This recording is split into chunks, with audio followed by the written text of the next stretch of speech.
Welcome, everyone, to another episode of Mytality, a podcast about persevering through adversity. If you remember last week, I had Sharon McGee, whose husband, Arthur, had a form of dementia, and we talked quite a bit about his care and what he and the family have been going through.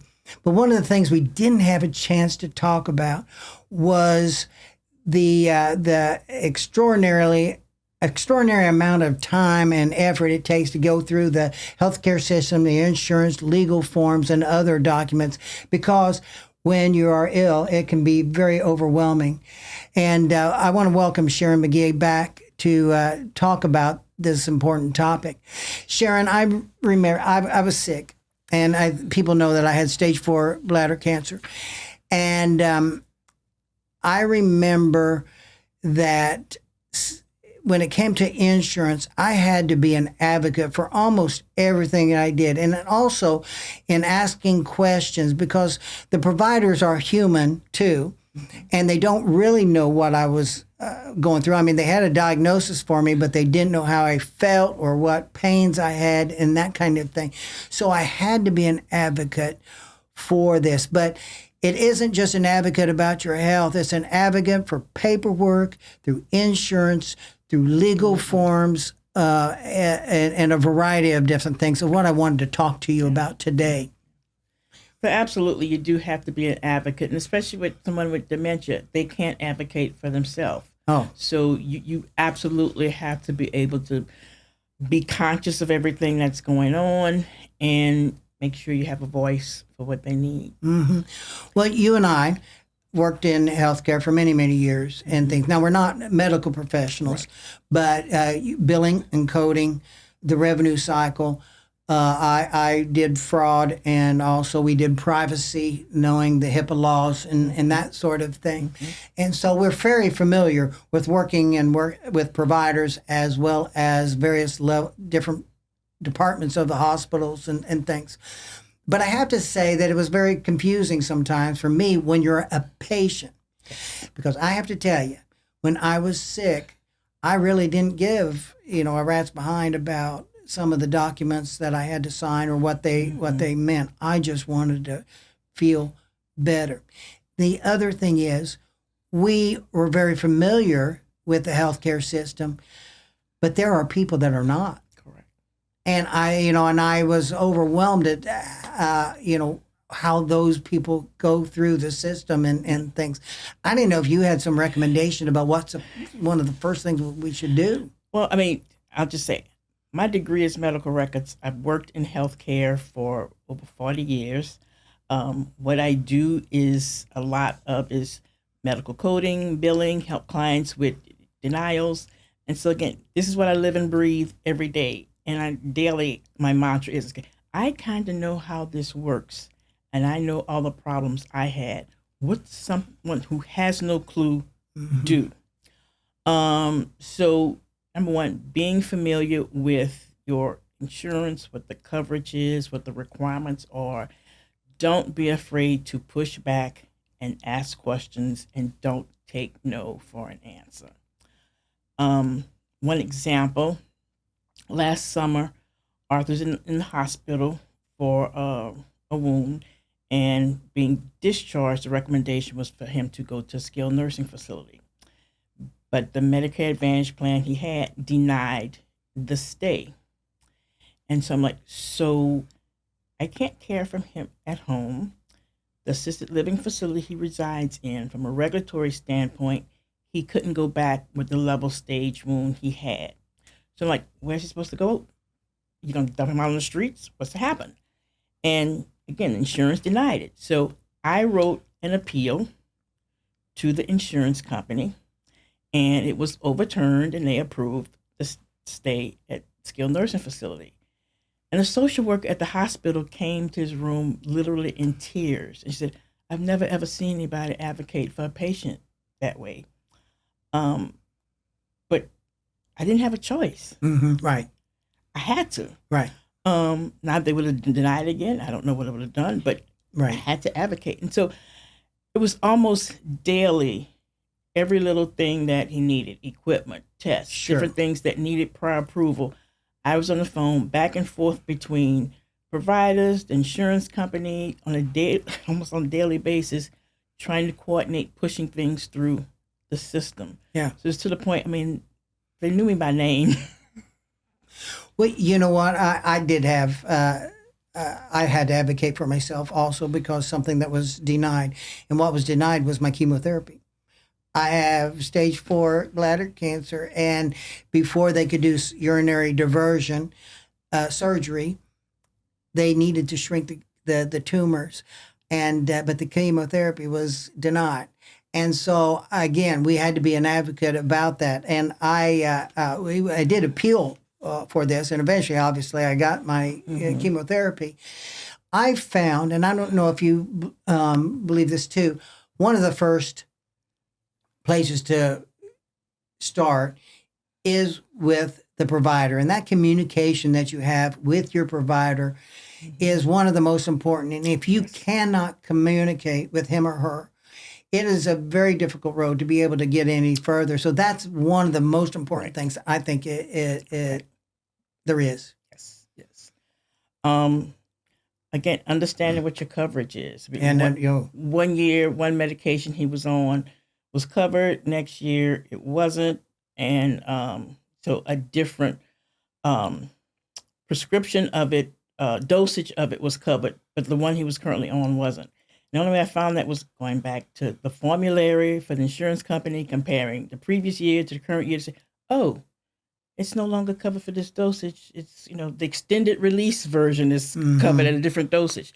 So contact this physician and say, can we switch this? Yeah, no problem. But it's just like the needle in the haystack going into this. Yeah, absolutely. And even in contacting insurance companies, sometimes it is the communication is as good as the person on the other end of the Absolutely. phone. And sometimes I've found that they were new and not any more knowledgeable about it than so I got to the point where I did not feel guilty at all about asking for someone else to be able to help me or to end that call. And what I usually did was ended that call, called again, and got another person to talk to, and then was able to judge myself as to whether or not that person can do.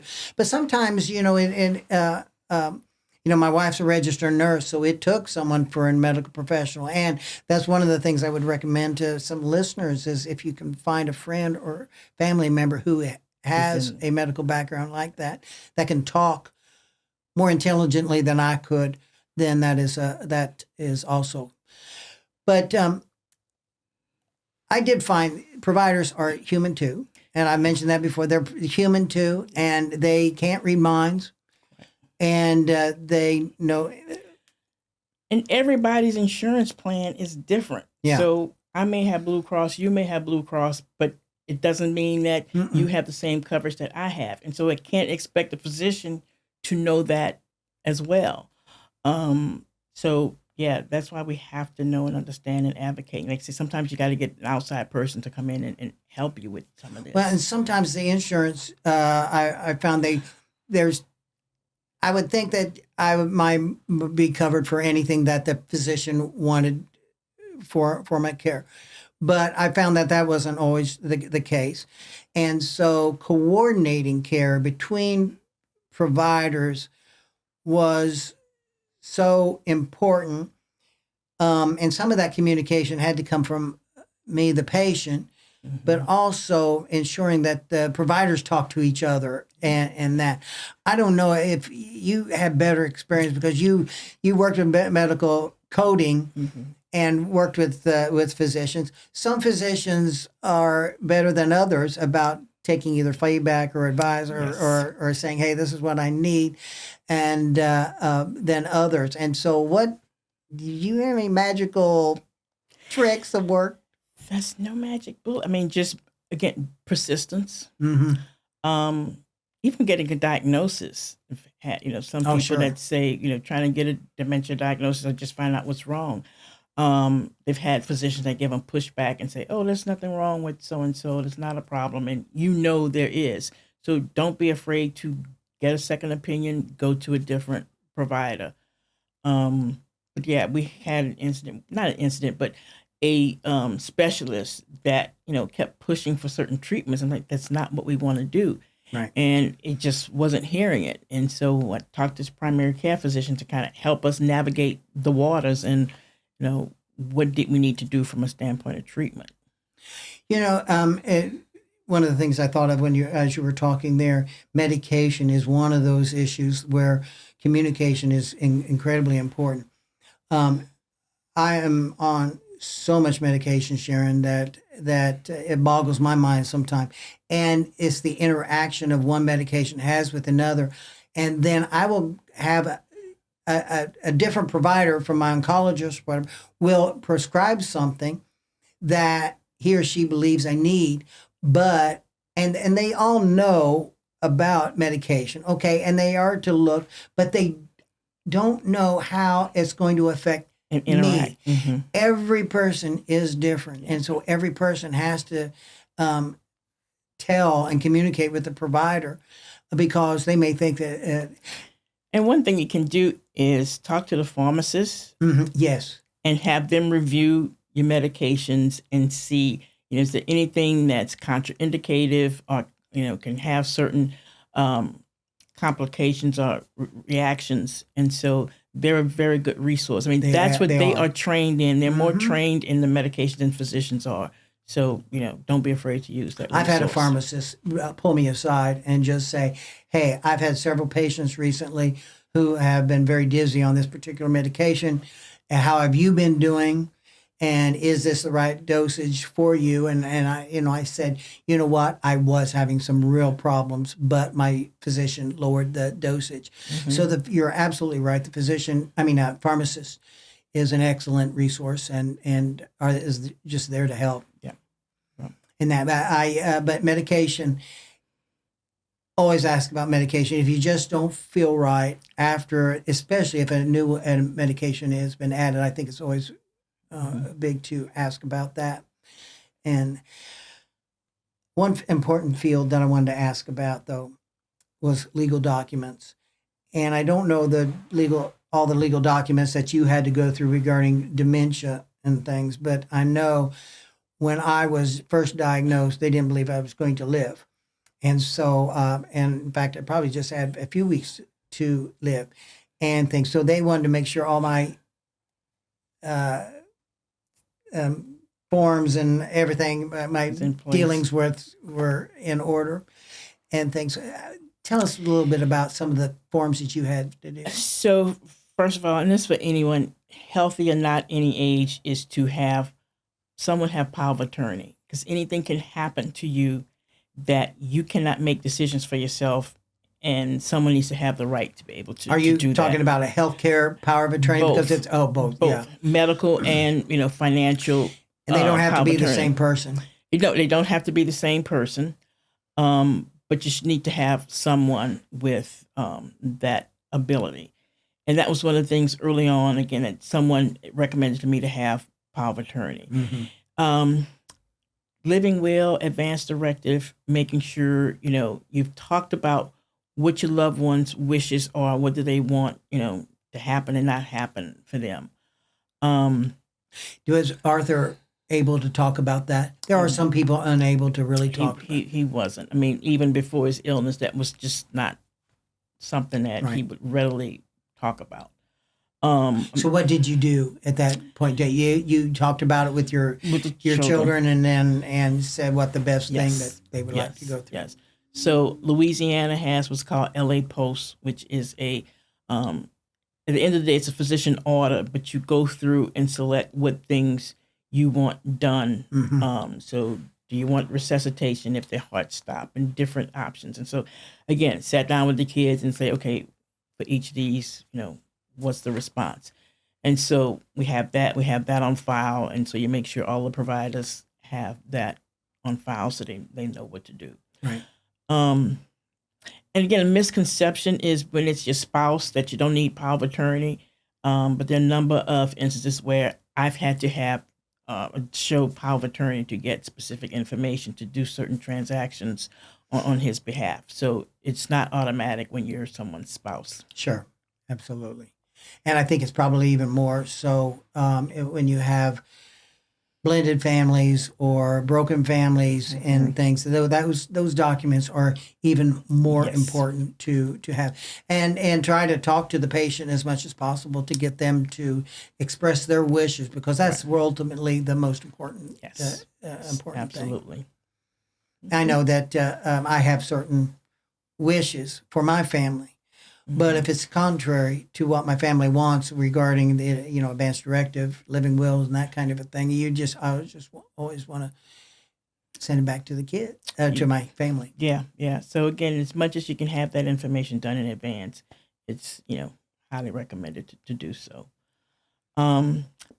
Financial planning. Right. So with this type of condition, as Gary mentioned, it can go on for several years. The cost for care increases. And so whether it's providing in-home care, a facility, insurance, unless you have long-term care insurance, none of this is covered by insurance. And so that's always an eye opener for people, because they say, Medicare doesn't cover this? I'm like, nope, it's not. It's straight out of pocket. So that's a huge impact. So another thing I advocate to anyone, if you can get it, to invest in long-term care insurance. My mom, like I mentioned, had dementia, and our saving grace was that she had a long-term care policy. She did. And one of the things she was adamant about, she did not want to go into a nursing home or any type of facility. She wanted to be at home. So we were able to get, round-the-clock sitters with her, and stayed in her home till the end. Oh, that's very nice. Mm-hmm. That's nice. I've also, I guess I was thinking that there might be other people that we need to talk to or incorporate in these discussions. I have an attorney that I deal with, and I can rely upon for answers and that kind of stuff. Is there any other type of professionals that you use to help you through the whole process of either insurance or the healthcare or legal type of things? I had a Medicare specialist that helped me when he became eligible for Medicare, to help with determining which plan and what to go with. I have an attorney that specializes in elder care, and that helped advise. Also, there's a nurse that does consultations with families on dementia care. And so when I was looking to place him, she, told me about different options. Because one thing, there are residential homes, companies that own, regular houses that will house anywhere, 5 to 10 residents, depending on the size of the house. And that was something I hadn't considered, but we looked at as an option. So again, it's like a group home. It's more of a smaller setting for an individual. Now, how long were you able to keep Arthur in your home without considering either someone coming in or going elsewhere? It's about 7-8 years. Oh, really? That long? He was home, yeah. Mm-hmm.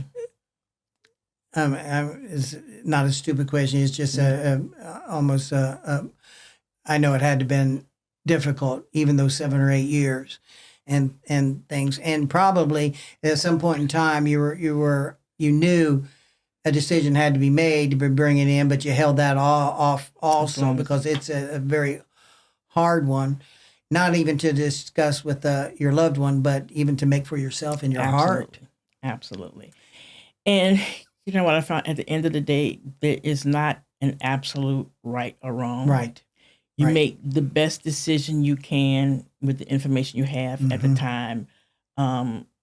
Is number one, financially, can you even afford a facility? Can you afford sitters? As caregivers, that's one of the biggest impacts, how it impacts the caregiver. How many people have to quit their job to stay home to take care of a loved one? So how does that impact you in the workforce, depending on your age, and you need to return to the workforce? So, those are all. Sharon, issues. This is, I see people who are now our age who've taken care of their parents, and they thought a lot about what they could have done, did do, and they have some regrets. They really shouldn't. When we point them out to them, it's like, you did what you said. You did the best you could with what you had and with what you knew and things, but still you can't help but feel that pang of guilt or remorse inside, and how much of that did you go through or are going through? Actually, I have a therapist, and when I was going through this, trying to make the decision, he said, "Okay, stop and think. Is there anything else you could do that you did not do?" Mm-hmm. No. Right. Well, that's your decision. If you've done all you can physically do, you have to live with that decision. And one important thing is that I participate in support groups, and so I advocate anyone who is a caregiver to what I call find your tribe.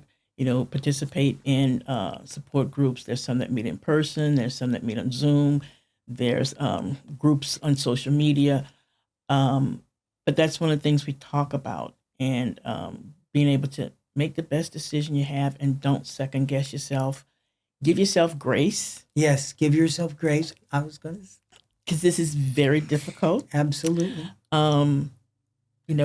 Sometimes you get so angry and you have outbursts, and you could just see the pain, of somebody when they're talking about it, and you know it because you've been through it. And I know, like my therapist always says, these are normal reactions. You're human. Yep. And under the stresses you're under, this is a normal reaction. Yep. So again, give yourself grace. Absolutely. Forgiveness. Forgiving others is very difficult. Forgiving yourself for anything is even harder. Yeah.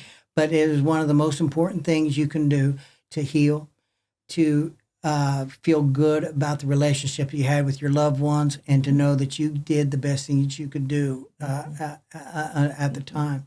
Give yourself grace.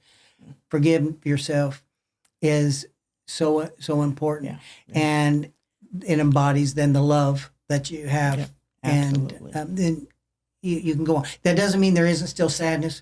There isn't still grief. Absolutely. Oh my goodness, you can't get rid of that. But that guilt that we hold on as baggage doesn't need to be dragging us down. Right. And one thing we experience as caregivers, there's a book, Loving Someone That Has Dementia, and she uses the term ambiguous loss. And when I read it, it's like, this is it. The person is physically there, but the real person is gone. Right. And so when somebody dies, the community rallies around you and recognize that, your loved one is gone. But with dementia, you don't get that recognition. They're still here and you think, hunky-dory, everything's fine. But it's not. Each day you're going through that loss and the stages of grief, and you're going to go through it all over again when they actually pass away. Right. So, that is the moment then people try to reconcile, but it could happen way before. That is so important. I appreciate you saying that. Sharon, I just really appreciated you being here for the last episode when we talked about Arthur's disease, and then this time and the frustrations of going and dealing with all the hoops and whistles that we have to go through in disease, but more importantly, talking about, finding grace and forgiveness for yourself is just so important. And I do hope that some of the listeners out there who are feeling that will reach out to us so that we can get them resources if they're unable to find it themselves. Absolutely. I can't advocate enough being a part of a support group. People may think they know what you're going through, but unless you've walked in these shoes, you really don't know what this is. And taking care of yourself also as you're taking care with others is just so important. And things. Well, I appreciate you all watching this episode. And if you are interested, please subscribe and let us know that you're a part of the group that is watching. We will let you know of upcoming episodes and what they are about. But and if you want more information, we're going to be putting it on our website, which is mytalitypodcast.com.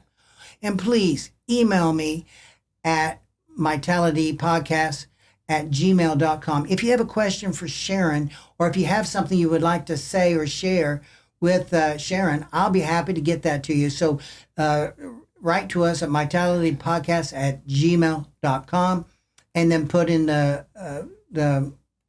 subject line about a question for Sharon, and I will make sure she gets that, and we will get back to you and things, because it's very important. We want to make sure that you are being cared for as well as your loved one. And in the meantime, please, everyone, stay well,